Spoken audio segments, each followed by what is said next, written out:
शुरुआत हो चुकी है इस महामुकाबले की। भारत और पाकिस्तान एक दूसरे के खिलाफ। मोहम्मद नदीम आए हैं रेड करने के लिए, बोनस लेना इनकी खासियत होती है, मगर राइट रेडर है, इनका सीधा सीधा कंपटीशन उधर सुरेंद्र नाडा से, और वो परेशानी में नजर आए तो मोहित छिल्लर उनके हमेशा के साथी, बेंगलुरु बुल्स के साथी, उससे पहले यू मुंबा के साथी, हरियाणा स्टीलर के साथी, उनकी मदद के लिए आए। मोहम्मद नदीम एक यंग उभरते हुए खिलाड़ी, पाकिस्तान के लिए सुपर लीग की खोज कहे जा सकते हैं। और ये वर्ल्ड कप, पिछले वर्ल्ड कप की खोज नहीं कहूंगा, पुनर्जन्म जरूर हुआ था। सबसे लंबे हाथ अजय ठाकुर, हर डिफेंडर एक ही बात कहता है, इन हाथों से दूर रहूं। मुदस्सर अली बाहर गए, पहला पॉइंट, टच पॉइंट लिया, और इसके साथ ही ये अजय ने खाता खोला, मुदस्सर को बाहर किया, और लेफ्ट कॉर्नर को नहीं, लेफ्ट इन को टारगेट करके एक पॉइंट वहां पर उन्होंने कमा लिया। अब इब्रार आए हैं और ये लेफ्ट रेडर है, तो मोहित छिल्लर से थोड़ा दूर रह रहे हैं, क्योंकि सीधा सीधा उनका, और लेफ्ट कवर नॉर्मली आपको मनजीत छिल्लर खेलते हुए दिखाई देते हैं, वो स्टार्ट नहीं कर रहे, तो दीपक निवासुडा वहां पर। मोहित और सुरेंद्र की पारंपरिक जोड़ी अक्सर साथ दिखाई देती है। नदीम लगातार रेड्स पर। जी हाँ, सुरेंद्र नाडा, ये डिफेंस की दिवाली, रेडर का दीवाला काम कर दिया सुरेंद्र नाडा ने। भारत का कॉर्नर कितना मजबूत है, न सिर्फ एक बल्कि दोनों। आप अंदर जाएंगे, बोनस के लिए अटेम्प्ट लेंगे, तो एंकल आपका अपने आप हाथ में आ जाएगा, वही हुआ। और राहुल चौधरी ने वहां पर इनिशिएट किया उतना ही जितना सुरेंद्र नाडा ने किया। देखिए, अगर डिफेंस की हम बात करेंगे तो मुझे इनके ऊपर बहुत कॉन्फिडेंस है। सुरजीत, सुरेंद्र नाडा, मोहित और दीपक, और मनजीत छिल्लर जी भी हैं हमारे साथ, है ना। तो मुझे इनके ऊपर इतना कॉन्फिडेंस है, जितना मैं अपने खुद के ऊपर इतना भरोसा नहीं करता, जितना मुझे इनके ऊपर भरोसा रहता है। मैं हमेशा, मुझे ऐसे लगता है कि अगर जब तक ये लोग अंदर खड़े हैं तो ये पक्का मुझे मतलब के अंदर लेकर ही आएंगे, या कैच मार ही देंगे, या थर्ड रेड पे सक्सेस, थर्ड रेड को सक्सेस कर ही देंगे। मुझे फुल कॉन्फिडेंस रहता है इनके ऊपर। मुकाबले के तीसरे मिनट में ही अपने खतरनाक एंकल होल्ड का जौहर दिखाते हुए सुरेंद्र नाडा ने पाकिस्तान के स्टार रेडर मोहम्मद नदीम का शिकार कर लिया था। जवाबी कार्रवाई में पाकिस्तान ने भारत के स्टार रेडर को निशाना बनाया। प्रदीप नरवाल को पाकिस्तान के डिफेंस ने उठाकर बाहर फेंका। प्रदीप नरवाल क्या डिफेंस के झांसे में आ गए। दरअसल ये डू और डाई रेड थी, तीसरी रेड खाली नहीं जा सकती किसी भी टीम की, पॉइंट लेना होगा। वसीम सज्जाद ने डाइव किया। जी हाँ, मौके को देखा, जय हो, जिस तरीके से लपके, और पाकिस्तान की बढ़िया शुरुआत। 3-2 से पाकिस्तान आती है। जी हाँ, और सबसे बढ़िया तरीका पेस कम करने का होता है कि आप अपने ओपोनेंट्स पर हावी हो जाएं, मगर अजय ठाकुर ने एक बार फिर अपने लंबे हाथों का इस्तेमाल किया, शानदार टच क्लेम कर रहे हैं। नासिर बेंच पर 3-3 की बराबरी। अजय ठाकुर, हो, बिल्कुल कोई मौका नहीं। आप अजय ठाकुर के कदमों की तरफ निहारते रहे और उन्होंने हल्के से आपको चपत लगा दी। बिल्कुल अब तक पाकिस्तान का डिफेंस चला है, खासतौर से वसीम सज्जाद का एक एंकल होल्ड जो उन्होंने प्रदीप नरवाल पर लगाया, वो सचमुच लाजवाब था। डिफेंस का अच्छा सपोर्ट आया। यहां पर बोनस ले सकते हैं अगर ज्यादा अंदर जाने की कोशिश करें, लेकिन खतरा सामने। वसीम सज्जाद, ओहो, कितने पॉइंट्स, कम से कम 2 लग रहे हैं, हो सकता है ये एक ही पॉइंट दिया। रिप्ले देखना बहुत ही दिलचस्प होगा। टर्न किया, टंबल किया, उसके बाद नदीम दूर रहे। नदीम ने अच्छी सूझबूझ दिखाई। बिल्कुल, न सिर्फ नदीम बल्कि इब्रार भी वहां पहुंच गए थे, दोनों वहां से अलग हुए, सिर्फ वसीम सज्जाद को जाने दिया। लेकिन ऐसा लगा कि शायद कोहनी लगी थी, हो सकता है निगाहों से बच गई हो। मैं कहूंगा वेरी गुड अंपायरिंग, शानदार अंपायरिंग का मुजाहरा वहां पर पेश किया था। हमें कमेंट्री बॉक्स से कई बार चीजें बड़ी आसान लगती हैं। डू और डाई रेड, तीसरी रेड है इस समय, बिना पॉइंट के वापस नहीं लौटेंगे, बोनस ले सकते हैं। अटेम्प्ट किया है बोनस का, लेकिन आसान नहीं होता भारत के डिफेंस, और वो भी जब 7 खिलाड़ी मौजूद हो। ये डू और डाई रेड, रेडर के लिए, डिफेंस के लिए नहीं। हाथ बाहर से आया, बाहर से हाथ आना अलाउड नहीं होता है, इसलिए उन्हें बेंच पर जाना होगा। दोनों टीमों के बीच एक एक पॉइंट के लिए जंग छिड़ चुकी थी। पाकिस्तान की सबसे बड़ी कामयाबी ये थी कि उन्होंने पीकेएल के सबसे करिश्माई रेडर प्रदीप नरवाल को पूरी तरह खामोश रखा था। प्रदीप नरवाल डुबकी किंग के नाम से जाने जाते हैं, डुबा दिएगा एक बार फिर। इस डिफेंस को प्रदीप नरवाल का तोड़ आता है। बहुत अंदर चले गए प्रदीप नरवाल। 4 के डिफेंस में उन्हें लगा कि शायद बीच से रास्ता तलाश लेंगे, लेकिन पाकिस्तान के खिलाड़ियों ने उन्हें सचमुच जबरदस्त तरीके से स्टडी किया हुआ है। प्रदीप जो प्लेयर है वो डायमंड मतलब हीरा खिलाड़ी है अपने देश का, है ना। मैं तो ये मानता हूँ, और कबड्डी को इंडिया में अगर मानते हैं तो प्रदीप नरवाल बहुत अच्छा खिलाड़ी है। एक सबसे बड़ी बात है, बिल्कुल यंग है, अभी उसने शुरुआत किया है ना इंडिया लेवल पे खेलना। इंटरनेशनल मैच और नेशनल मैच ये बहुत डिफरेंस है इनमें, है ना। इसमें स्पीड इतनी है प्रदीप में कि ये इतनी स्पीड से भागे, अगर तो सामने वाला एडजस्ट नहीं कर पाएगा तो उसकी टांगों में घुस जाएगा। आज उसी वजह से प्रदीप की 1-2 कैच हो गई। एक बुरी परफॉर्मेंस से आप फकीर नहीं बनते, एक अच्छी परफॉर्मेंस से आप सिकंदर नहीं बनते। प्रदीप नरवाल अच्छा नहीं करते, मैं कतई हतप्रभ नहीं होता हूं, क्योंकि बुरा दिन खिलाड़ी का आता है, मुझे पता है अगले मैच में भरपाई करना। पाकिस्तान को भले ही प्रदीप को खामोश रखने में कामयाबी मिल गई थी, मगर भारतीय टीम में सितारों की कोई कमी नहीं थी। भारतीय खिलाड़ियों ने अपने तेवर दिखाए तो पाकिस्तान की टीम बैकफुट पर आ गई।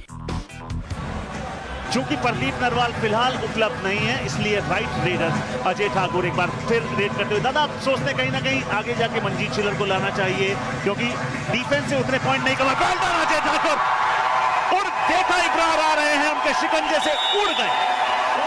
ये है पूर्वानुमान। पहले से इस बात का अंदाजा हो चुका था कि इब्रार हल्का हल्का, जैसे ही इब्रार ने झुकना शुरू किया, अजय ने उड़ान लेनी शुरू कर दी।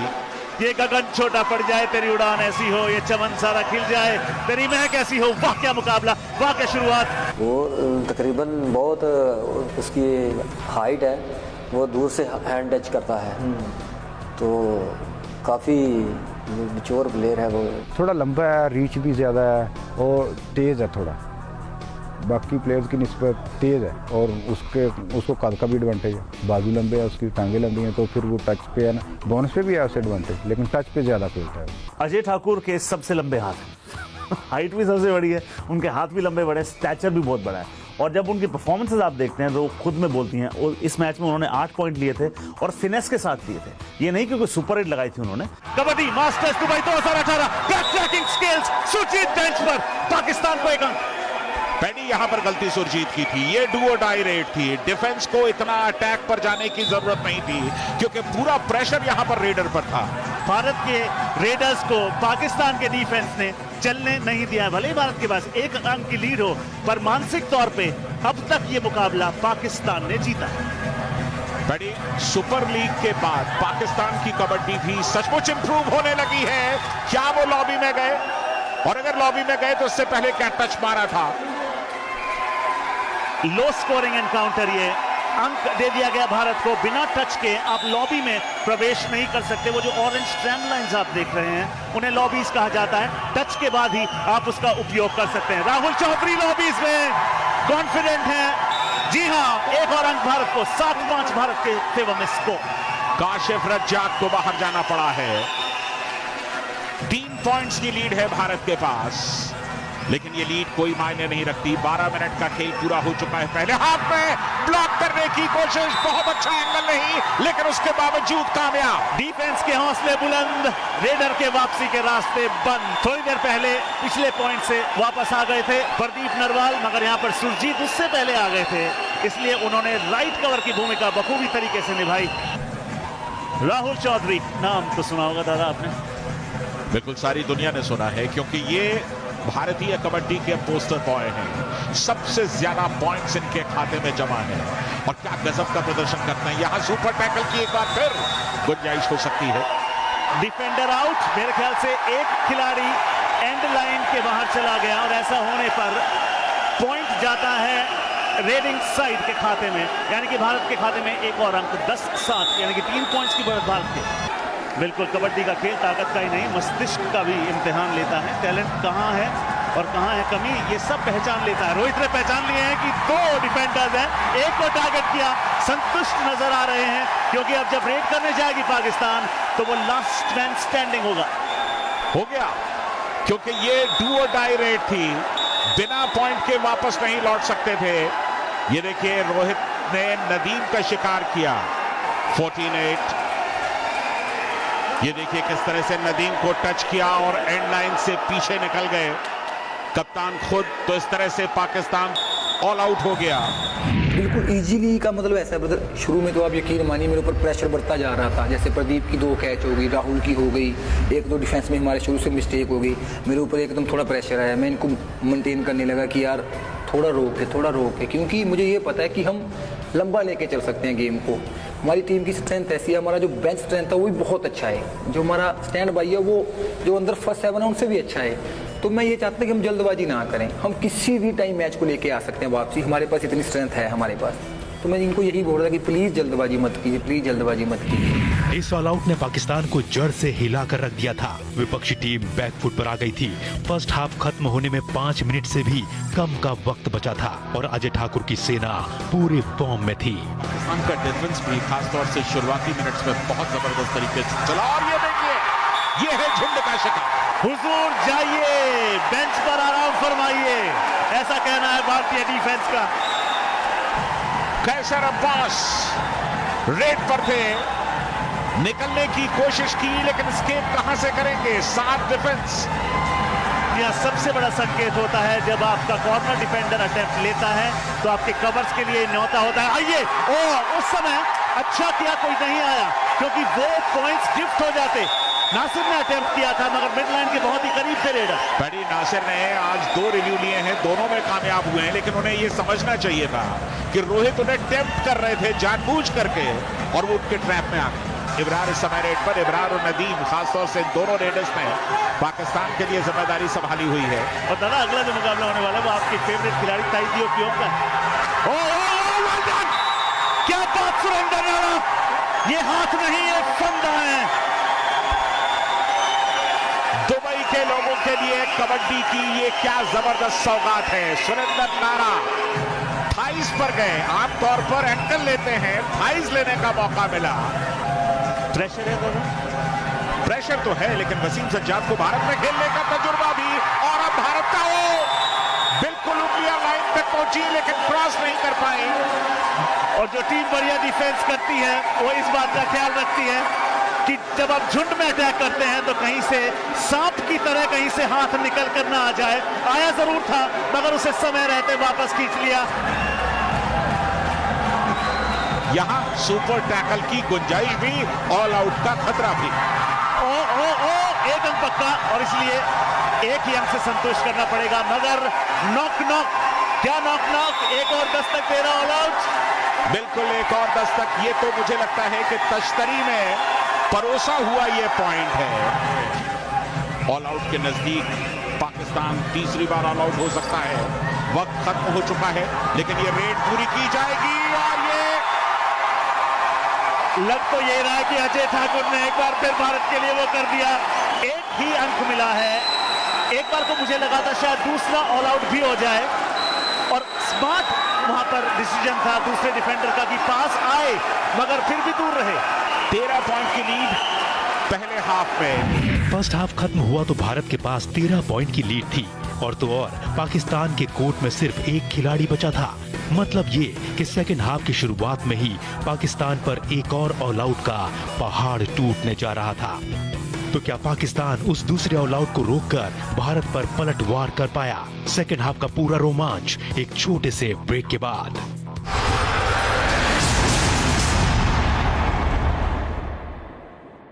ब्रेक के बाद एक बार फिर आपका स्वागत है। आप देख रहे हैं kabaddi masters Dubai 2018 super hits, जहां हम दिखा रहे हैं भारत और पाकिस्तान के बीच हुआ पहला ब्लॉकबस्टर मुकाबला। अब तक आपने देखा फर्स्ट हाफ की कहानी में कैसे भारत ने पाकिस्तान को ऑल आउट करते हुए 13 पॉइंट की लीड ले ली थी। आइए अब देखते हैं सेकंड हाफ की कहानी। भारत एक और ऑल आउट की दहलीज पर, अजय ठाकुर, जी हाँ एक और ऑल आउट। क्या खूबसूरत शुरुआत दूसरे हाफ की। 1-on-1 में कोई कितना भी ताकतवर क्यों ना हो लेकिन एक रेडर को रोकना एक लौते डिफेंडर के बस की बात नहीं होती। यंग लड़का जो नदीम था वो नहीं चला, थोड़ा सा वो लूज खेला है। अगर वो जिस तरह अभी मुदस्सर शाह ने पॉइंट निकाले, इसी तरह वो भी निकालता तो हमारा मैच काफ़ी क्लोज जाता। मेरी तरफ से ये गलती हुई है कि मैंने जो रेड है ना वो कोई अटैकिंग नहीं की उस दिन, थोड़ा डिफेंसिव रहा हूँ, इसलिए अटैकिंग रहता तो मुझे पॉइंट मिलते, डिफेंसिव रहा हूँ वो मुझ पर अटैक पर खे गए तो वो मुझे जज कर गए। भारत के हाथों मिला दूसरा ऑल आउट पाकिस्तान को हार के और करीब ले आया था। मुकाबले में वापसी करने के लिए पाकिस्तान को ऑलराउंड प्रदर्शन करने की जरूरत थी, तो क्या पाकिस्तानी खिलाड़ी ऐसा कर पाए? बहुत ही बढ़िया टैकल, कोई मौका नहीं, एक और पॉइंट। लेकिन ये देखिए किस तरह का टैकल, बिल्कुल सामने गए, कोई मौका नहीं। रोहित रेड करते हुए और आते ही अपनी छाप रोहित ने छोड़ दी है। रोहित की 5वीं रेड है, 4 अंक इनके नाम अभी भी। एक और जोड़ दीजिए, 5 रेड, 5 पॉइंट, 100% रिजल्ट। मगर सराहना करनी होगी जिस तरीके से प्रो कबड्डी लीग ने मिट्टी से मैच तक का सफर तय करवाया। लाजवाब हमारे अपने खेल कबड्डी को विश्व भर में सराहा जा रहा है। मगर क्या बात नासिर के उस एंकल होल्ड की, डाइविंग एंकल होल्ड, और शिकार किया। इसे कहते हैं नजरें हटी और दुर्घटना घटी। बिल्कुल जरा सी नजर चूके थे और नासिर ने क्या शानदार डाइव किया। यानी कि इस खेल में आपको एक एक्वेस्ट्रियन का फुटवर्क चाहिए, ताकत चाहिए, सूझबूझ भी चाहिए, गजब का फुटवर्क रेडर का। और कितने, क्या ये पहली सुपर रेड है इस मुकाबले की? यानी कि इस पहले मुकाबले की कबड्डी मास्टर्स दुबई 2018 की पहली सुपर रेड पाकिस्तान के नाम इस्तकबाल हो। अजय ठाकुर लगातार रेड्स करते हुए 6 पॉइंट्स उनके खाते में। उनका बैलेंस देखिए और उनकी प्रेजेंस ऑफ माइंड देखिए, उनकी ताकत देखिए। इस खिलाड़ी के अंदर एक बुल भी छुपा हुआ है, बुलडोज करके डिफेंडर को ले गए अपने हाथ में। पाकिस्तान स्कोर का अंत कम करने के लिए एड़ी चोटी का जोर लगाया था, मगर अजय ठाकुर के फॉर्म के आगे पाकिस्तान बेबस नजर आ रहा था। सुरेंद्र नाडा की अगुवाई में भारतीय डिफेंस भी पूरी तरह गरज रहा था। इस बार एंकल अच्छा लिया और डिफेंस ने भी तगड़ा सपोर्ट किया। धर लिए गए या यूं कहें पर कुतर दिए गए। इंतजार किया स्कॉर्पियन का, सुरेंद्र ने लगने दी, उसके बाद दूसरा यानी कि राइट एंकल होल्ड पकड़ा। वो न्योता था मोहित आइए, वो न्योता था संदीप आइए, और इनको बेंच पर भेज। राहुल चौधरी बेंच पर एक बार फिर। 10वीं रेड राहुल चौधरी की, सिर्फ 1 पॉइंट उनके खाते में। पाकिस्तान जो कबड्डी टीम है, जो हमारे साथ मैच हुआ था, 5 या 2-3 या 5 मिनट्स उन्होंने बहुत स्ट्रॉन्ग डिफेंस कर रखा था। कि क्या है, हमारे रेडर जो है अपने जो इंडिया का डिफेंस है वो चेंज है, उनका जो डिफेंस है वो चेंज है। तो वहाँ पर डाइव ज़्यादा लगाते हैं। हमारे यहाँ चैन, थाई होल्ड, अलग अलग स्किल होती है इंडिया में। तो हमें वो थोड़ा सोचना पड़ता है, समझना पड़ता है कि इनका डिफेंस चेंज है, उसमें उसी तरीके से प्लेइंग करनी पड़ती है, उसी तरीके से रेड करनी पड़ती है। अगर हम इंडिया की तरह खेलेंगे तो अपने वहाँ स्कोर बहुत कम मिलेगा, क्योंकि वो 1 से लेकर 7 तक ये नहीं पता कहाँ से डाइव कर दे। डाइव बहुत ज़्यादा करते हैं, एंकल भी निकालते हैं। और अपने क्या होता है, इंडिया में चैन लगाएंगे, यार मुझे पता है ये चैन मारेगा, ये कुछ नहीं करेगा। वहाँ ऐसा होता है, हमें पता ही नहीं होता कि आप चैन, वो पता नहीं कौन सा प्लेयर कहाँ से डाइव मार दे। तो इसलिए कि उस डिफेंस को बहुत ही नज़दीकी से देख के, बहुत ही सूझबूझ से उसमें रेडिंग करनी होती है। अजय ठाकुर के पास भी बोनस यहाँ पर उपलब्ध नहीं है, मगर अजय ठाकुर को पॉइंट स्कोर करने के लिए बोनस की जरूरत नहीं होती, मगर स्कोर करना होगा क्योंकि ये डू और डाई रेड है। डू और डाई रेड 2 एम्प्टी रेड्स के बाद आती है। अजय ठाकुर ने सफाया किया एक और डिफेंडर। ये 8वां पॉइंट अजय ठाकुर का। कुल मिलाकर सिर्फ 1 बार टैकल हुए हैं अब तक। ये देखिए, कोई दिक्कत नहीं हुई। ये हूटर जो बजा, ये ऐलान होता है कि ये डू और डाई रेड है, मतलब करो या मरो। 10 सेकंड से कम का समय अवशेष। बिल्कुल रेडर के पास मुश्किलें, और इस बार अजय ने काम किया। बोनस लेने की कोशिश की थी क्योंकि बोनस डू और डाई से बचा सकता था, लेकिन एंकल मिल गया। अजय को काम पूरा कर दिया। भारत के हमलों से बौखलाए पाकिस्तान ने सुपर टैकल को हथियार बनाकर भारतीय रेडर्स पर हमला बोल दिया। रोहित ये अब तक के दूसरे सक्सेसफुल रेडर रहे हैं अजय के बाद, और ये डू और डाई अपॉर्चुनिटी है। 15 सेकंड से कम का समय शेष होगा। उससे पहले रोहित ने कितने पॉइंट्स? डू और डाई थी, यानी कि पॉइंट लेकर के तो आना ही था। और सुपर टैकल ऑन था, यानी कि एक की जगह 2 पॉइंट्स मिल सकते थे और वही हुआ, एक की जगह 2 पॉइंट मिल गए। राहुल चौधरी डू और डाई रेड में 13 रेस में 1 अंक कमाया है, 14 रेस में भरपाई कर दी क्या? सुपर टैकल मिला पाकिस्तान को।